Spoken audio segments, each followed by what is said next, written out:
Okay. So this is in case nga makadawat mo og underwriter requirements nga verify the build or the height and weight ni client due to addendum. So if nakalimot ka or if you want to verify also to imuhang na submit nga height and weight sa application form sa imong client ato kasi imong Smart 2.0. Open mo Smart 2.0 ato sa dashboard. Then direct sa customer list, view all. Okay, na-submit naman nimo. Then for example, kang pangitaon nimo dito tong client na kailangan nimo tan-awon ang iyang height and weight kay para ma-verify nimo kay 9 times mo kun mali nimo og verify mali mo nga input.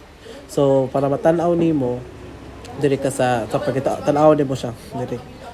So submitted application, then pagtaan nimo diri application form.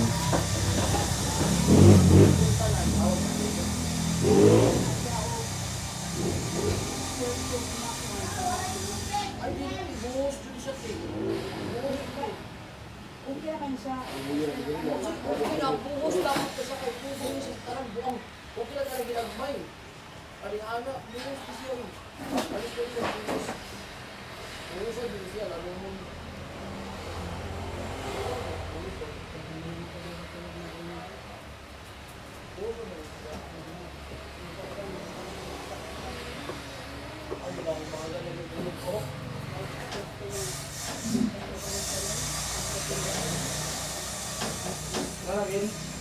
Kaya hindi lang ano. Buwang magsiguro ka. Siguro na gagawin ng ibato.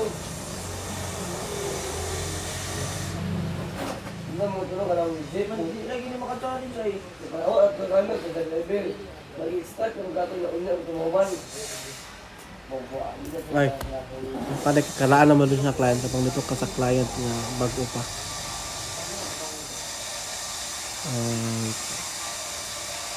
This one. Submitted application.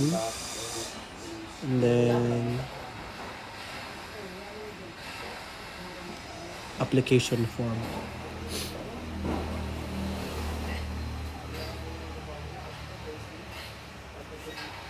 So dire. So pagkaon mo sa baba, kung unsa imong na height and weight. Dira.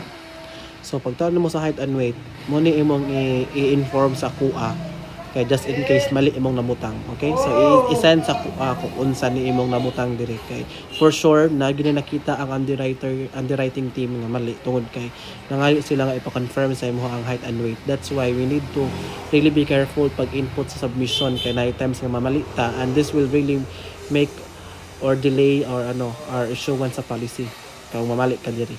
Okay? Sige, i-send mo ni siya ang pagkuha or pag-retrieve sa details sa imong bag-o nga na-submit in case ka pangayuan ka o verification sa height and weight.